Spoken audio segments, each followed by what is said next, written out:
Our story opens today in the typical American community of Frostbite Falls, Minnesota. Like all small American towns, Frostbite Falls has a city hall, a church, a bowling alley, and a movie house. The only difference is that in Frostbite Falls, they're all in the same building.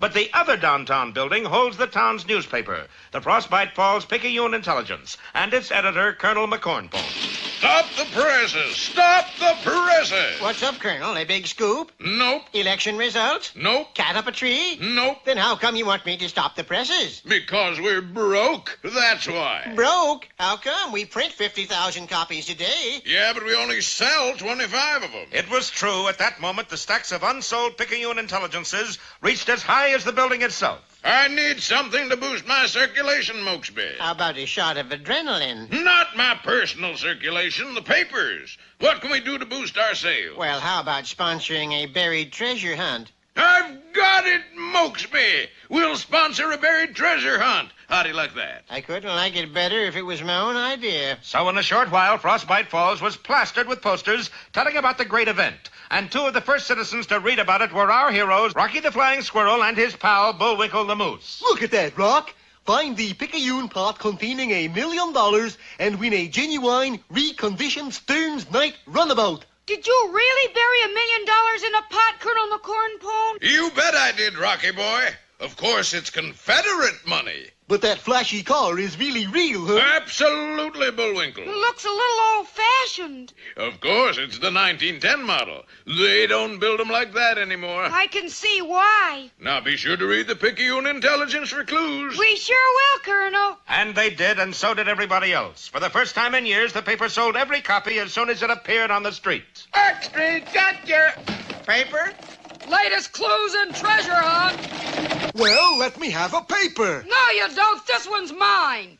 It's a great success, Rocky. The paper's selling like hotcakes, eh, Mokesby? It's sure. That's what I'm printing it on. You mean... Yep, Colonel. We've run plumb out of paper. But this is awful, Mokesby. Yeah, I'm running out of hotcakes, too. What'll we do, Rocky? Our first chance to really sell papers, and we don't have any. Now, wait a minute, Colonel. You have a whole stack of papers right in the back of the building, don't you? Of course, but they're old newspapers. Look here. Some of them go back 5 years. Yeah, but look at the headlines, Colonel. International tension increases. Cost of living up again. Big traffic accident. Local dog chases local cat over a local fence. Say. You see? They're the same headlines that are in today's papers. Then we can sell these papers today. Sure. You can print the contest rules around the edges. Rocky, you're an authentic phenomenon. No, I'm more of a squirrel. And following Rocky's suggestion, the Colonel reissued his newspapers with great success. But our three friends were unaware that a short distance away, a group of very undesirable characters were preparing to destroy their peace and quiet. Everybody in his work clothes? Yeah, boss. Everybody got his implements? Right, boss. Then let's go. Well, who are these sinister figures? Maybe we'll find out next time Not if I can help it. when we see a tisket a casket or the berry box.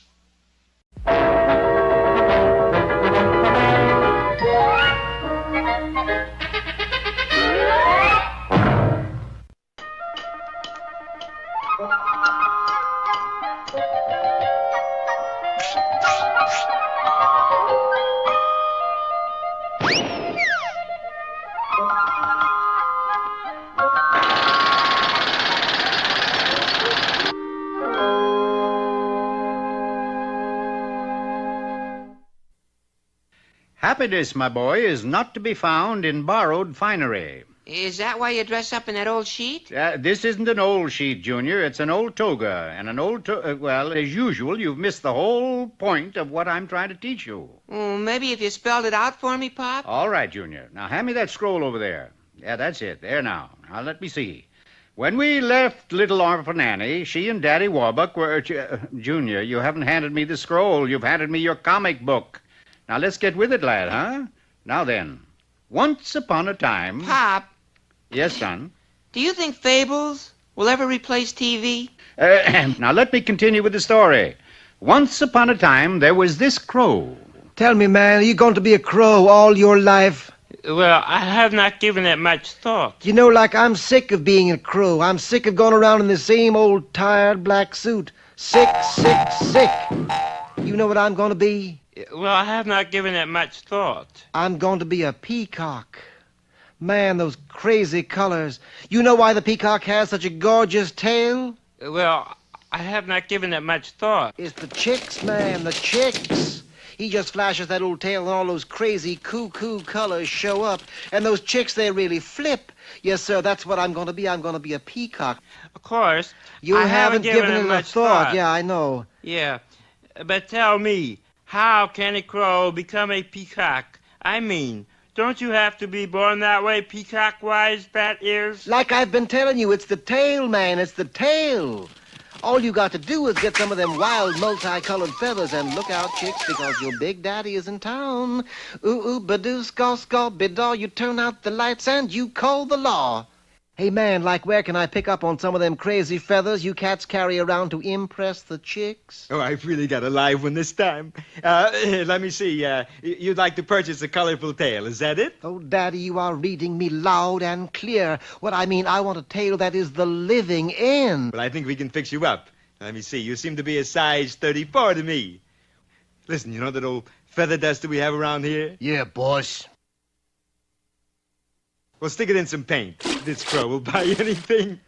Is this it? I mean, this is the real thing, a real peacock tail? The real thing. Well, you just watch my dust. Just watch your duster.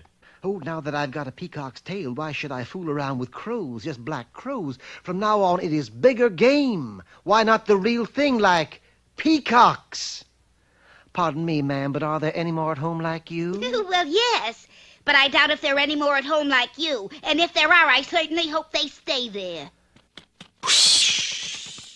Man, I was doing all right until that sudden snowstorm. Strange, you know, a snowstorm in July. Gad, free moke, what weather. I had better go home and put on a muffler. Oh, George, I believe I'm catching a cold. This unseasonable weather. Like, wow. Not a bad-looking crow. But what's he doing bundled up like that in July? He must be some kind of a kook. Like, good afternoon, dearie.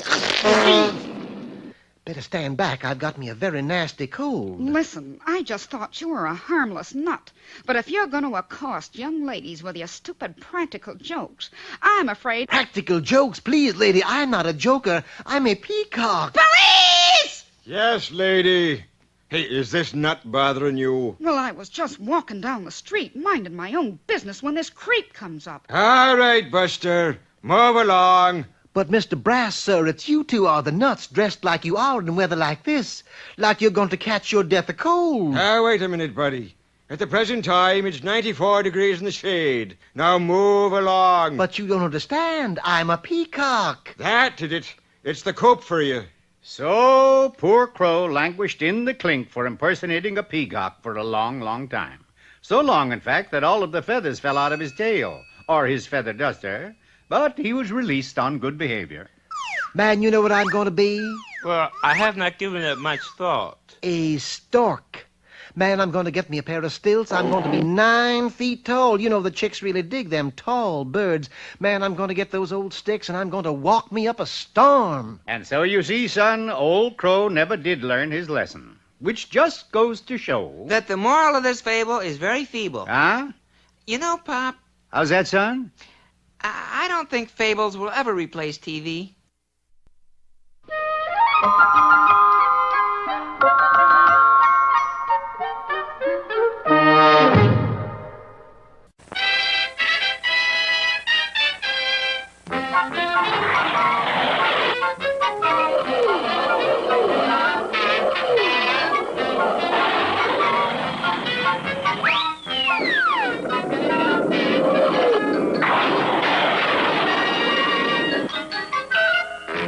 Last time, you remember, Colonel McCornpone, editor of the Frostbite Falls Picayune Intelligence, sponsored a treasure hunt to boost sales of his newspaper. Gee, a pot containing $1 million. In Confederate money, of course. Plus a genuine Stearns Knight runabout. The 1910 model, completely renovated. Renovated? 2 new inner tubes, and we polished the brass. And here's our first clue, Bullwinkle. The Picayune pot can now be found buried 6 foot underground. But where, Colonel McCornpone? That's the puzzle, Rocky. So our heroes set to work to dig in all the likely places, only to find that everybody else in town had the same idea. How about digging right here, Bullwinkle? A good guess, buddy, but I was here first. How about right over here? Right over where, Jack? It's no use, Bullwinkle. Everybody else is digging in the most likely spot. Well, then I'm going to dig in the most unlikely spots. But that's ridiculous, Bullwinkle. I know, but that's all there is left. So Bullwinkle sought out the least likely spots in town to dig a hole. He dug in the Frostbite Falls City Park. He dug under the Possum Trot Memorial Highway. He even dug in Scully's Swamp. Rocky, I hit it! I hit it! The treasure? No, water. But Bullwinkle's most sensational digging was done in an open field outside of town where suddenly... Great God, the go, Rocky! I've struck oil! Hokey smoke! I'm rich, rich! Yes, it really was oil, flowing out in a great gusher. And small wonder, for Bullwinkle had been digging right outside the Poncefoot Oil Company refinery and had broken one of their main lines.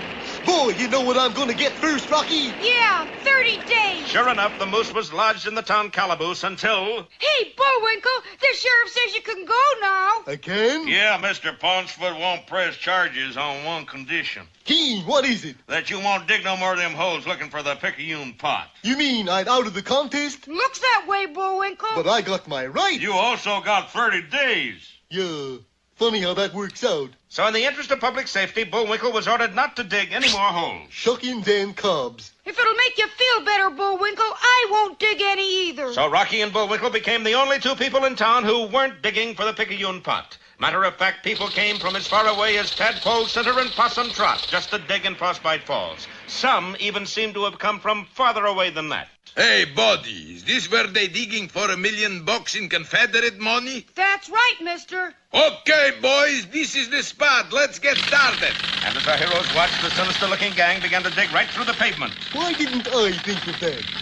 You know, Bullwinkle, I think I've seen that face somewhere before. Oh, if Rocky had only remembered, that face was displayed prominently just a few scenes ago on the wall of the Frostbite Falls Sheriff Station, for it belonged to Babyface Braunschweiger. But that's really Boris Badenoff, notorious forger, thief, bank robber, gunman, and litterbug. Well, gee whiznik, nobody's perfect. And now here he is in Frostbite Falls with a brand new gang of cutthroats. Yeah, the light-fingered 5, -2. Which way do we dig now, boss? Let me check map. But that's a map of the town bank. You're not. That's right, Junior. We're going to rob the bank. You were thinking maybe of squealing on us, yes? Why no, be sure to be with us next time for Bank Busters or the Great Vaults. And now, once again, here's Bullwinkle's Corner. Hello there, Culture Gang. Today's poem is Excelsior by Henry W. Longfellow. The shades of night were falling fast when through a alpine village passed a youth who bore mid snow and ice a banner with the strange device, Excelsior! Amerikanische domkopf. He dared the pine tree's withered branch. He braved the fearful avalanche. A tear stood in his bright blue eye, but still he answered with a sigh, Excelsior! Pray tell me, said a mountaineer, what in the world you're doing here, and why you climb up here so high, just to give that silly cry. Excelsior! That's the one.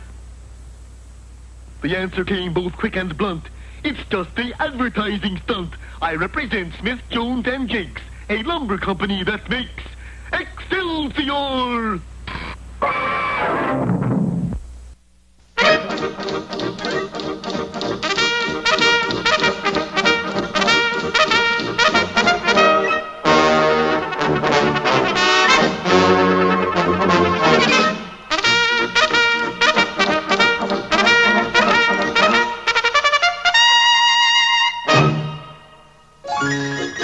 Tranquility had settled over northwest Canada. Birds were singing, butterflies were flying, and fish were swimming, including the poorest fish of all, Dudley Do-Right. The only thing that could possibly spoil this quiescent atmosphere was Snidely Whiplash, arch-villain of the Northwest. At last, Homer, we've got rid of Dudley Do-Right. Whiplash, what you got there is Dudley's uniform. He's not inside it. Don't you think I know that, Homer? I see, as usual, you fail to see the implications involved. The uniform's got implications, Snidely? Don't you see, without his uniform, Dudley Do-Right will be unable to function. What about the implications? Because Dudley Do-Right will be out of uniform, Homer. Out of uniform! You know there is no crime greater in the RCMP than being out of uniform.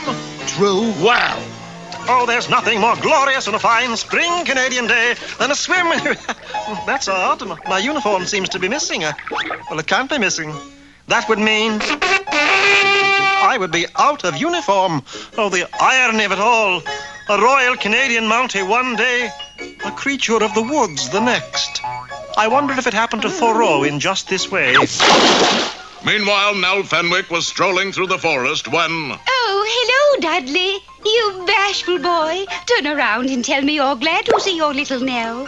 Oh, I am sorry, Dudley. Here, let me put it back for you. Say, you are not Dudley Do-Right of the Mounties. You are a scarecrow.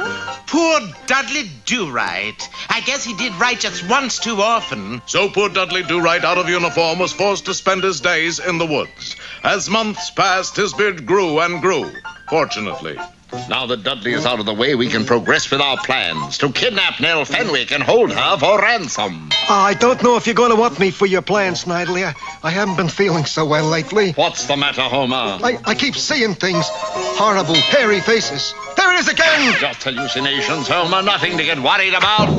Dudley Do-Right, having heard Snidely's evil plan, rushed to warn Inspector Fenwick, knowing full well what he would have to suffer for being out of uniform. Inspector! Inspector! It's the Wolfman! Get him, boy! That was the most disgusting thing I've ever seen. And so Nell became fair game for Snidely's evil plot. But little did he know that as he made off with Nell, two eyes watched him. Ooh! What's the matter now, Homer? It's that hairy face again. I told you it's nothing but an hallucination, a hairy hallucination. Now we'll deliver the ransom note to Inspector Fenwick. Well, what's this? $86 in ransom for the return of Nell Fenwick, signed Snidely Whiplash. Oh, that cunning fiend Whiplash. But at least she's safe from that disgusting Wolfman. Ugh. Well, at that very instant, the Wolfman, Dudley Do-Right, was helping Nell to escape from the evil grip of Snidely Whiplash. Take those hairy hands off me. But, Nell, I am helping you to escape. Oh! Nell, how can I convince you? Wait, you remember that glorious tenor voice Do-Right has? Well, listen. Mammy's little baby love shortening, Mammy's little baby love shortening breath. Oh, you are Dudley Do-Right. But why don't you come back to camp? I'm out of uniform. I can see that. You know the rules. No Mountie can be out of uniform and still be a Mountie. Come, Dudley. I'll take you back to camp and explain to Father how you rescued me. Surely that will have some influence on your case. I'm not so sure you know the rules. Nell, darling, Nell, you're back. Ugh. Get him, boys. It's the Wolfman. Put him in the stockade. But, Father, that's Dudley Do-Right. Nonsense. Dudley was a clean-shaven chap. But, Father... Dudley, I was not able to convince Father, but I did manage to bring you these. My uniform and a razor. Dudley, it's really you. Father, come here. By Jove, you're Dudley Do-Right at that. Well, then let me out, sir. Can't do that, Dudley. Remember, you were out of uniform. There's only one way you may redeem yourself. Bring in Snidely Whiplash. Yes, sir. So Dudley went out in search of Snidely Whiplash, and in just a short time... Inspector! Well, Dudley, did you capture Snidely Whiplash? Better than that, Inspector. Look, I captured his clothes. Curses for filing.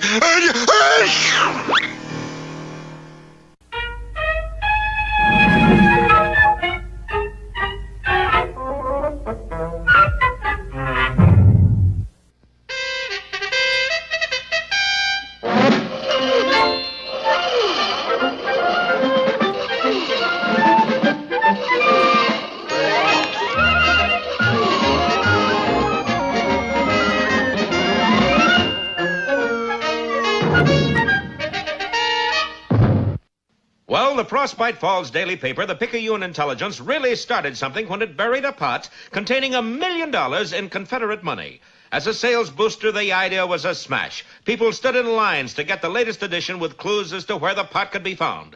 But it wasn't a very good idea for the town, for treasure hunters had soon dug Frostbite Falls full of deep holes and tunnels. Of course, nobody minded when the statue of General Bumble fell from sight, or when a string of light poles suddenly dropped 10 feet.